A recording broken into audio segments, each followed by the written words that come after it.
ओम नमः सिद्धेभ्यः ओम नमः सिद्धेभ्यः यदरिता भावेन प्रमुदितमनादरे दुर्यः छनाता सिद्ध स्वर्गे त्वरिदन समर्था सुखनिधि लभन्ते सर्वत्र शिव सुख समाजं चिन्मुददा महावीर स्वामी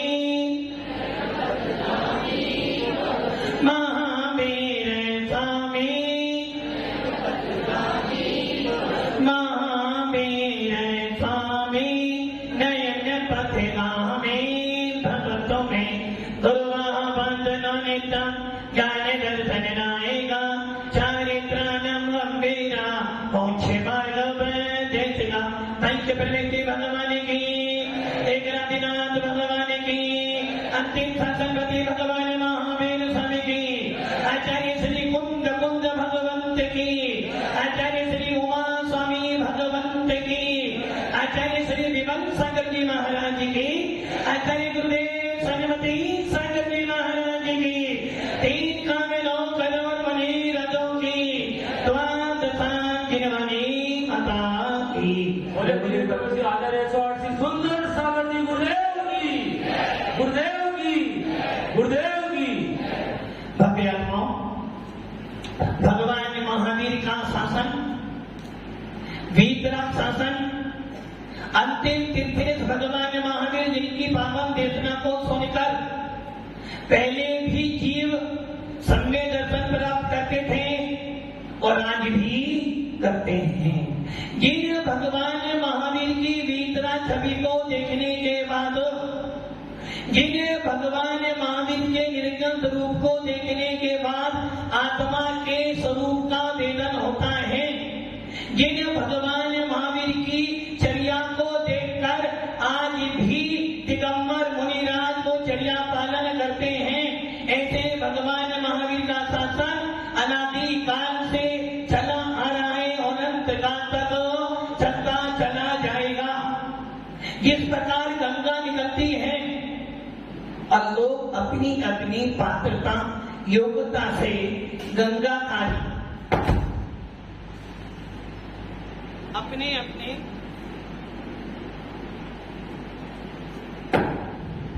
तनों में भर लेते हैं, उसी प्रकार भगवान महावीर के शासन में अनेकों मार्ग हैं, किंतु मूलतः मार्ग तो एक ही है। ये बात अलग है कि आपने अपने अपनी सुविधाओं को लेकर अनेक मार्ग बना दिए हैं, किंतु मार्ग तो एक, और वो मार्ग कौन सा है? निर्गंथों का मार्ग।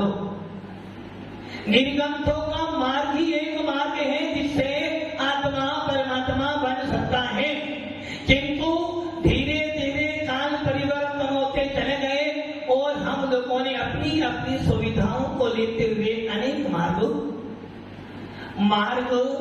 अनेक हो जाए कोई डर नहीं, किंतु लक्ष्य एक होना चाहिए। और ये निश्चित समझ लेना, जब भी परमात्मा बनोगे निर्गंथ भेष से ही बनोगे। जब भी आत्मा संसार से पार होकर सिद्धालय में जाएगी तो मार्ग एक है, वो मार्ग है सारे परिजने का त्याग कर कर आत्मा को आत्मा में स्थापित करना पड़ेगा, तब जाकर आपको निर्वाण की प्राप्ति होगी। भव्य आत्माओं, चर्चा है तत्वा सूत्र की। और ये तो निश्चित है, जिसको जिन शासन को जानना है, जिसको जिन शासन के प्रति श्रद्धाएं हैं, उसके लिए सबसे बड़ा बाइबल अभी कोई है तो वो है तत्वा सूत्र। जिस तत्वा सूत्र को पढ़ने के बाद आप चारों अनुयोगों को पढ़ सकते हो, किंतु जब जब भी कोई शास्त्र पढ़ते हैं, जब जब भी कोई मूवी देखते हो, सबसे पहले ये देखते हो इसको बनाने वाला कौन है, इसका डायरेक्टर कौन है, इसका निर्देशक कौन है, इसमें हीरो कौन है। यदि हीरो अच्छा हो, डायरेक्टर खराब हो तो पिक्चर फॉलो होती है। और डायरेक्टर बहुत बढ़िया, हीरो कमजोर हो तो। वैसे ही जैन शासन में जब भी कोई शास्त्र पढ़ा जाता है, सबसे पहले ये देखा जाता है कि ये शास्त्र कौन से आचार्य ने लिखा है और कब लिखा है। कीर्ति जी,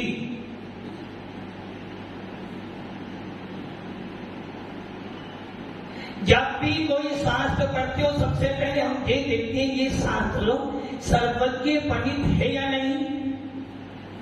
जब भी कोई जीव मुनि बनता है, आप सबसे पहले क्या देखते हो?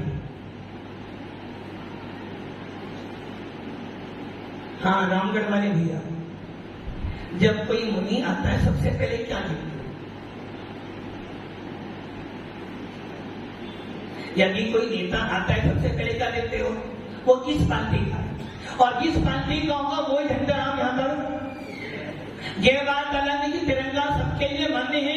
यदि कांग्रेस की पार्टी है तो कांग्रेस वाला चिन्ह बनाओगे, बीजेपी वाला है तो बीजेपी का चिन्ह बनाओगे, और कोई दो पार्टी के अलावा तीसरी पार्टी आप नहीं जाओगे, क्योंकि राजस्थान में दो ही चलता, बीजेपी और यूपी में जाओगे तो चारों ही पार्टी चलती है, कांग्रेस भी है, बीजेपी है, साइकिल भी और हाथी भी है।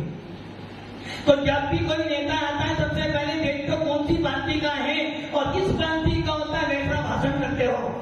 वैसे ही जब कोई मुनि आता तो सबसे पहले क्या देखते हो?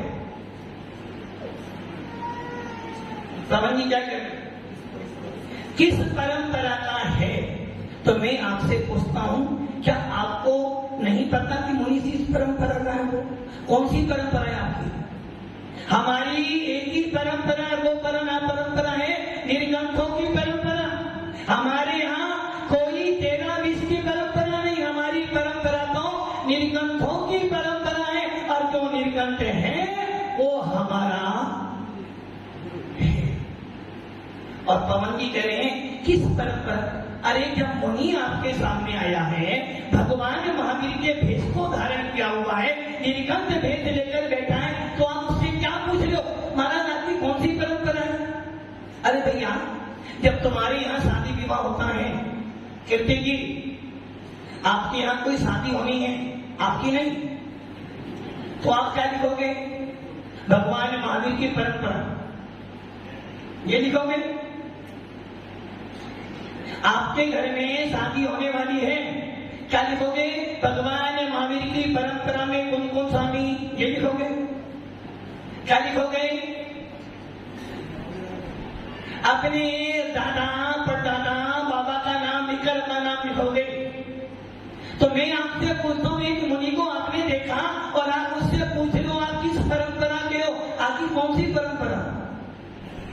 जब आपको मुनि का भेष दिख गया तो ये तो निश्चित हो गया कि ये दिगंबर मुनि है, जैन मुनि है, और जैनों की एक ही परंपरा है, वीतराग शासन, अहिंसा परमो धर्म। फिर आपने मुनि को देखकर क्या पूछा? जब कोई मुनि नगर में आया तो आपने क्या पूछा? असुनी की क्या पूछा? गलत कह रहे हो, पूछते हो महाराज कहां से आ रहे हो, कौन गुरु है आपके, किस परंपरा को मानने वाले हो, पूछते हो, मीटिंग करते हो, और उसके बाद में यदि मुनि का प्रभाव ज्यादा हो, मुनि के पीछे ज्यादा पैसे वाले हो तो जल्दी से ले आते हो, और बेचारे मुनि का कोई नाम नहीं हो, ज्यादा पढ़े लिखे नहीं हो, तो सोचते हो 10 बार लाने से क्या होगा। अरे भैया, जब उसने निर्ग्रंथ भेष ले लिया है, ये सुनिश्चित हो गया है कि वो दिगंबरों का ही है, अन्य किसी का नहीं है। आचार्य कुंदकोट स्वामी ने अपने प्रत्येक अध्यात्म शास्त्रों में, यहाँ तक कि नियम सार प्रवचन सार राजपाल ने स्पष्ट लिखा है, यदि मुनि को देखना है परीक्षा को करना, बिना परीक्षा लिया होगा तो गलती हो जाएगी, किंतु कैसी परीक्षा करना? अपने हिसाब से परीक्षा नहीं करना, परीक्षा करना आगम के अनुसार। तो कौन स्वामी कहते हैं जिस मुनि में 4 गुण हो उसे ले आना। पहला गुण निर्ग्रंथ भेष हो, दूसरा गुण हाथ में पीछी कमंडल हो, तीसरा गुण खड़े खड़े कर पात्र में हार करता हो, और चौथा गुण जय श्लोक करता हूं। इसमें ये 4 गुण मिल जाए समझ लेना भगवान महावीर के भेष को धारण करने वाला मुनि है। इसके अलावा तुम कहां से आए हो, क्या करते हो, कौन गुरु हैं, कितना पढ़े हो, चतुर्मास कहां किया था, कहां करो, ये विषय आपका नहीं बनता है। भगवान महावीर का शासन मिला है और उस शासन में तत्वान सूत्र ऐसा ग्रंथ है, इस ग्रंथ को पढ़ने के बाद जो मुनि बन गए हैं वो सिद्धत की प्राप्ति कर सकते हैं, और जो मुनि नहीं बने आदि तत्वान सूत्र पढ़ते हैं तो मुनि वरुण जी मुनि बन जाएंगे। तो तुम्हें मुनि बनना नहीं, तत्वान सूत्र पढ़ना नहीं। भव्य आत्माओं, ऐसा तत्वान सूत्र जिस तत्वान सूत्र पर अनेकों अनेक आचार्यों ने टीका लिखी है, ऐसे तत्वान सूत्र को, जिस तत्वान सूत्र को दिगंबर अमनव में भी माना जाता है और श्वेतांबर अमनव में भी माना जाता है, एक ही शास्त्र है और दोनों अमनव में। अब मेरा सवाल संतोष जी से, संतोष जी आपका कौन है दोनों में से? एक तरफ दिगंबर है, एक तरफ श्वेतांबर है, आपका कौन है? सोच समझ कर उत्तर देंगे। दोनों को ले लोगे तो गड़बड़ी हो जाएगी। आप दिगंबर हो श्वेतांबर? दिगंबर हो आप? मुझे तो लगता है कैसे आप दिगंबर हो? आप दिगंबर हो? हम लोग कौन? अच्छा, हम मुनि और आप दिगंबर हो, मतलब कि कपड़े वाले मुनि हो गए और दिगंबर, कपड़े पहनने वाले दिगंबर हो गए और मुनि हम हो गए, है ना? दिगंबर श्रावक है। दिगंबर श्रावक हमारे जैन शासन में कहीं भी दिगंबर श्रावक नहीं आया है। हमारे यहाँ तो ये लिखा भैया दिगंबर जो होते हैं वो ही भगवान महावीर जैसे होते हैं, कपड़े वाले कभी दिगंबर। तो सातवाड़ा में कपड़े वाले श्रावक दिगंबर श्रावक होते हैं। हम दिगंबर साधुओं के अनुयायी हैं, हम दिगंबर परमात्मा को मानने वाले हैं, इसलिए हम दिगंबर धर्म के अनुयायी हैं, भगवान महावीर के वीतरा शासन के अनुयायी हैं। तो आपके कौन है?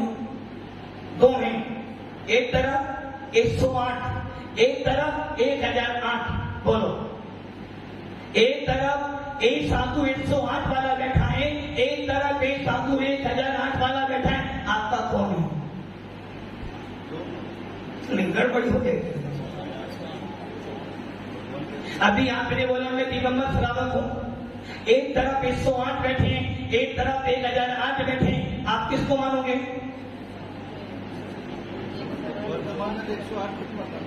अभी किसने 1008 को मानोगे? चलते पड़ते धीरे आज की मुनिराज, जो मुनिराज दिगंबर हैं वो तो आपके ही हैं।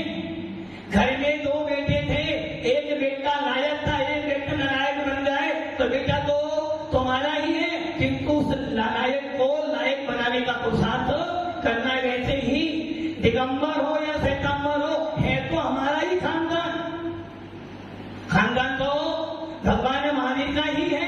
बस इतना अंतर हो गया है कि एक सच्चे मार्ग पर चल रहा था, एक अपने मार्ग से चूक हो गया, किंतु है तो अपना ही, क्योंकि तत्वा सूत्र मानता है।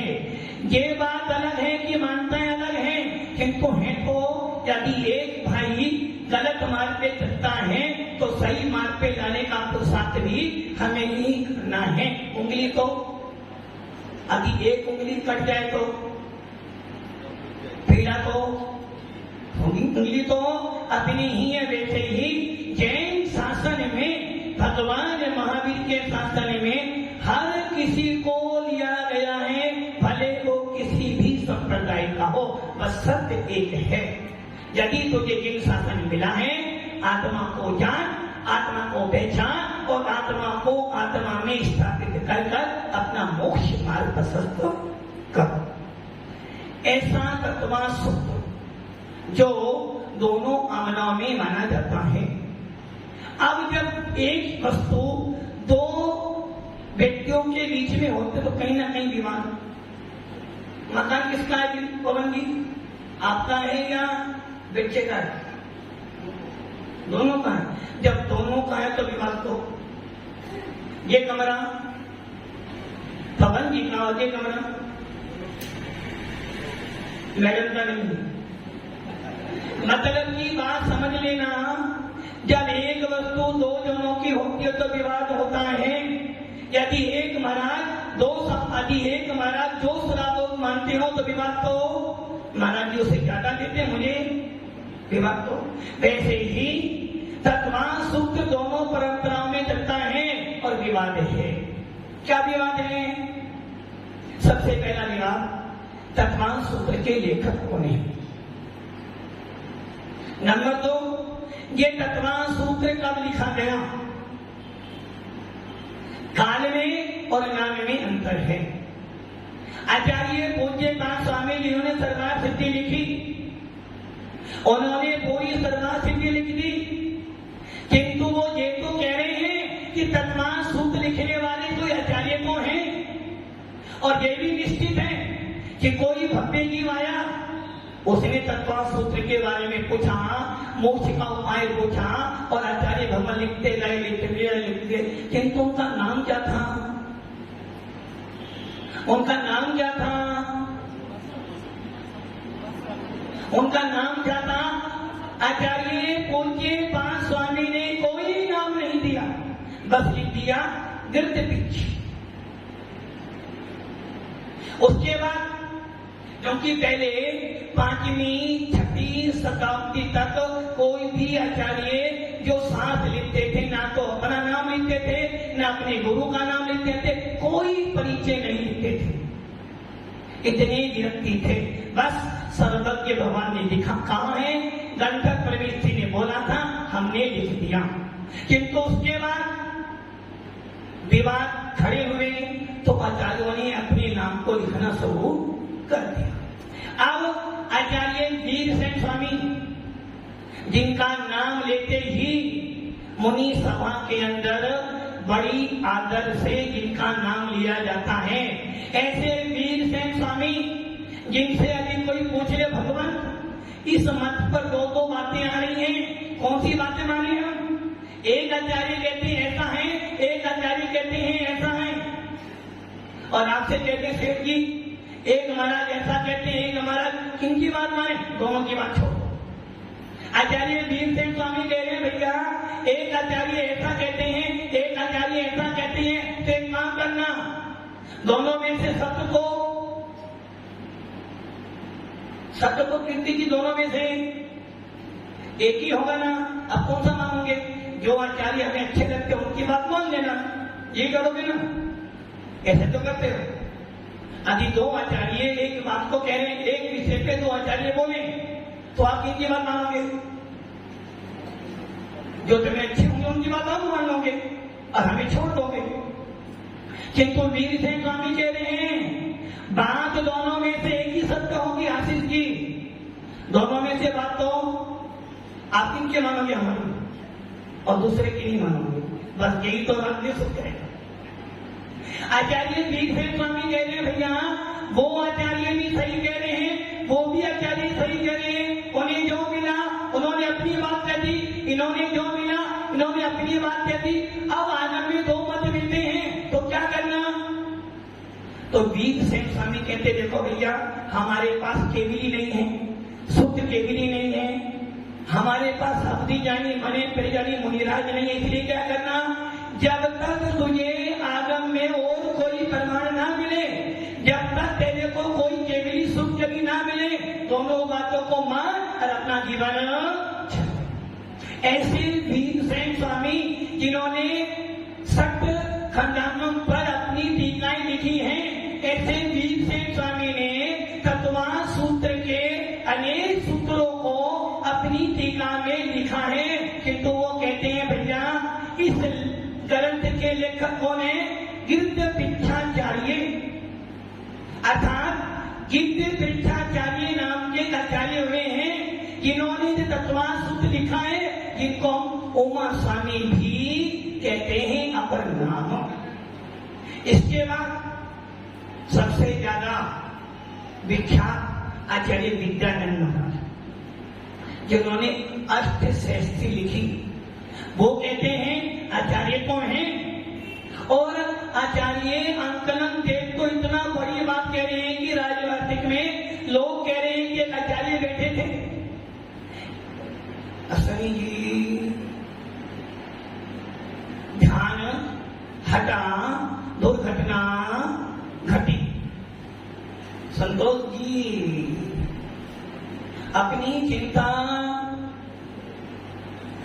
जो आएगा अपने आप बैठ जाएगा, किसी के पीछे अपना आनंद मत खो, अपना आनंद खो दोगे तो संसार सागर में क्या कह रहा था मैं, अंकलन देव कहते हैं कि बहुत से आचार्य कह रहे हैं कि तत्वांश सूत्र की रचना के लिए एक आचार्य के पास एक भव्य जी गया और शास्त्र लिखा, जबकि अंकलन देव कह रहे हैं ऐसी कोई मानता नहीं है। वो तो कह रहे हैं आचार्य भगवान तो सारे जीवों का कल्याण करने वाले होते हैं, इसलिए कोई आचार्य थे, कौन थे नहीं पता, कोई आचार्य थे और उन्होंने शास्त्र क्यों लिखा ये, क्योंकि संसार के प्राणी दुखी थे, दुख सागर में डूब रहे थे, वो सूत्र लिखते गए कि कोई मोक्ष का जीव आएगा, कोई मुमुक्षु आएगा और उसको पढ़ के संसार से बाहर।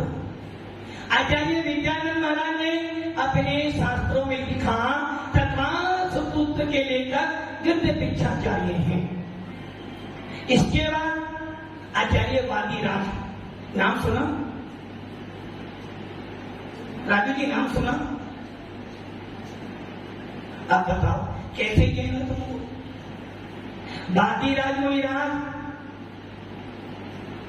एक ही भाग स्तोत्र के लेखक, जिनको कोड था,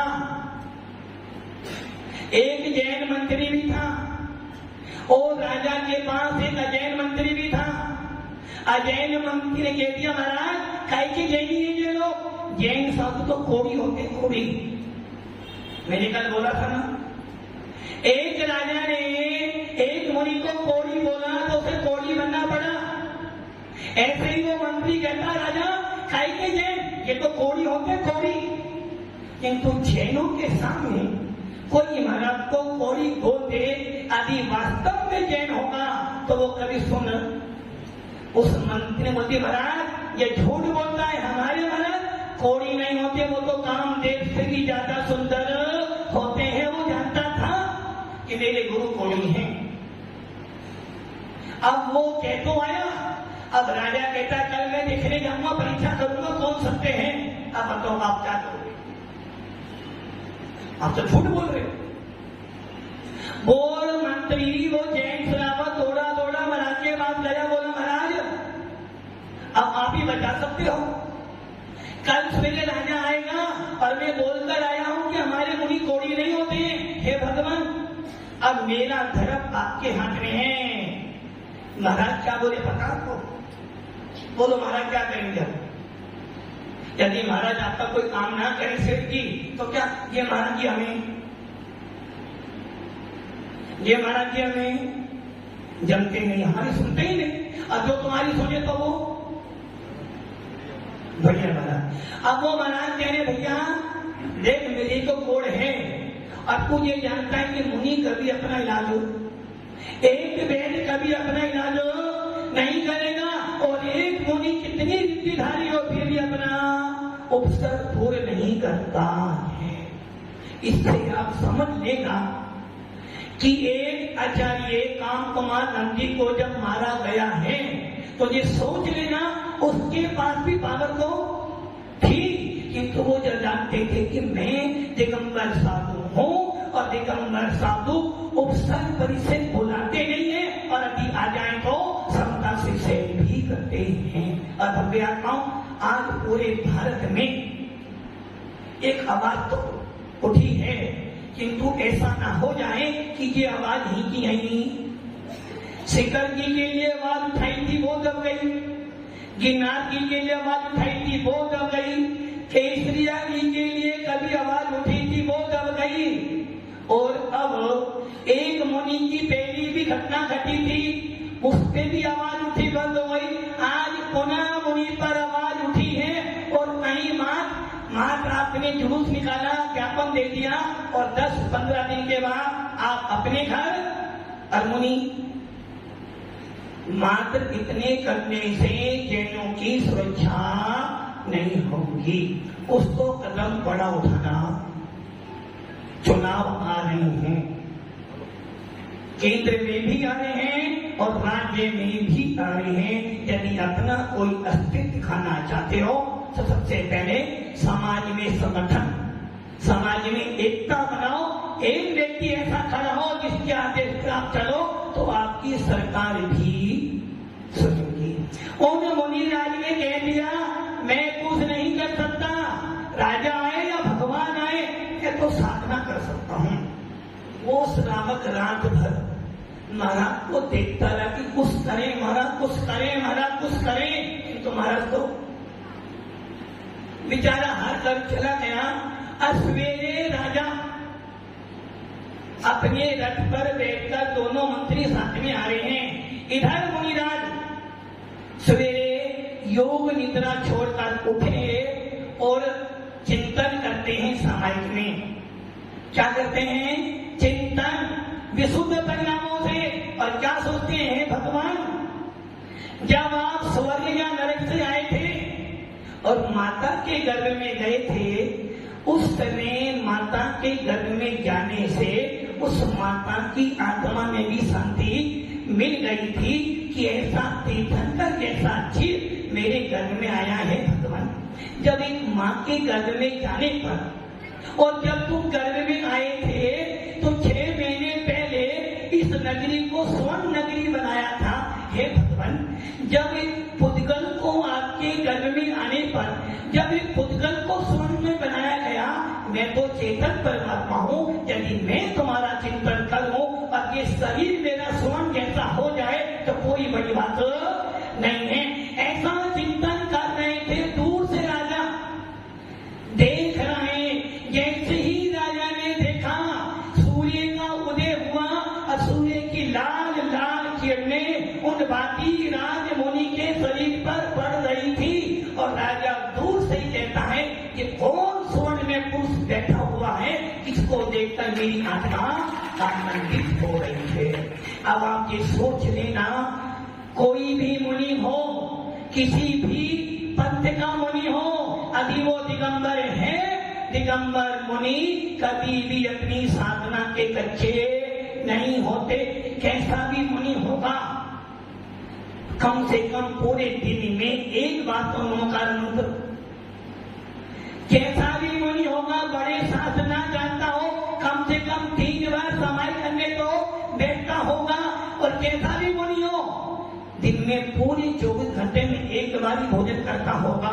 4 महीने में 6 रोज करता ही होगा, पैदल विहार करता ही होगा। और ऐसा मुनि यदि साधना करता है तो देवों का आसन भी का पायमान।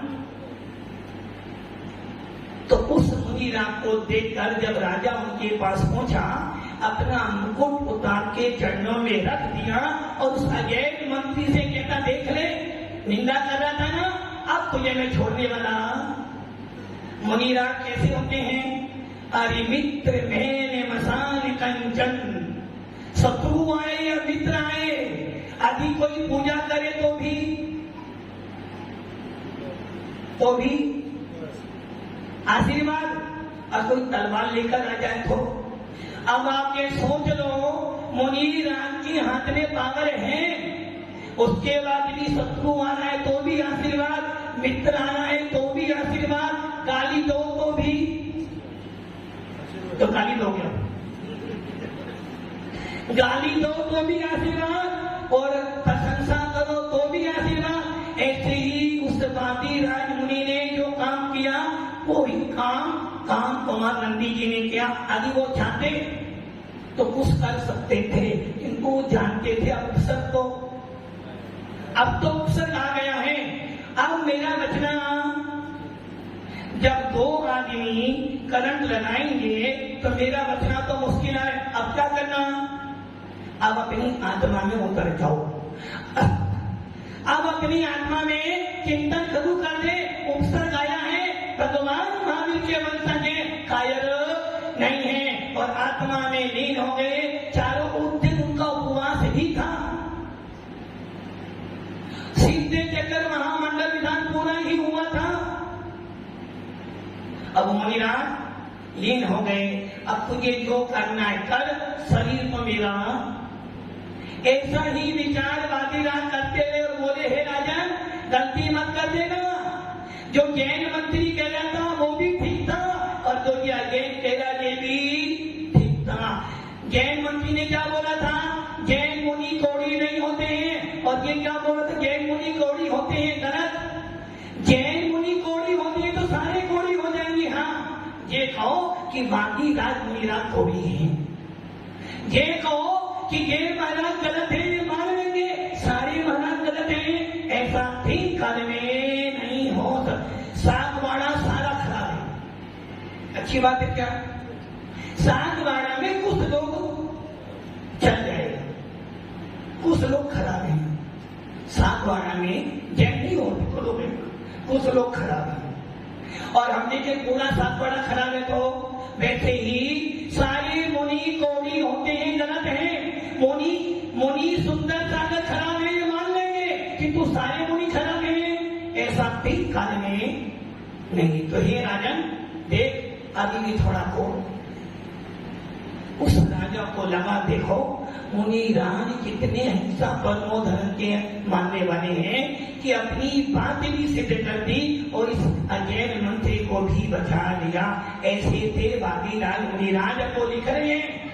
तत्वान सूत्र के लेखक कौन थे? जिस प्रकार पार्स पुराण में लिख रहे हैं वो, जिस प्रकार पंछी आकाश में उड़ने के लिए पंख लेते हैं, वैसे ही जिन मुनियों का आलम्बन लेकर, जिन आचार्यों का आलम्बन लेकर ये भव्य जीव संसार सागर से उड़ते हैं, ऐसे मुनियों के यदि, ऐसे मुनियों में महामुनि आचार्य उमा स्वामी जिन्होंने गिद्ध पक्षियों के पंख की पीछे ली, ऐसे गिद्ध पिछाचार्य उमा स्वामी को मेरा नमस्कार।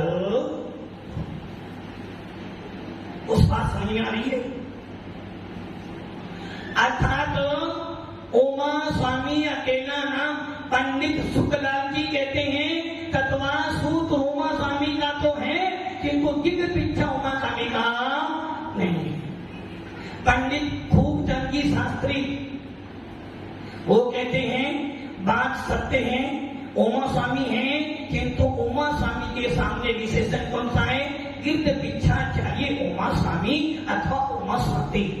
अब निर्णय क्या हुआ? बहुत से मत हैं, दोनों परंपराएं हैं। तो ये समझ लेना, जिनके हाथ में गिद्ध पिछिका है, ऐसे उमा स्वामी बोलो या उमा स्वाति बोलो, वो तो दिगंबर आमना के तत्वा सूत्र के लेखक हैं। और जिनके हाथ में पिछिका नहीं थी, ऐसे उमा स्वाति तत्वा सूत्र भाष्य दिगंबर तत्वा सूत्र के लेखक हैं। अब दोनों में अंतर क्या है? सूत्र कितनी हमारे यहाँ 357 और उनके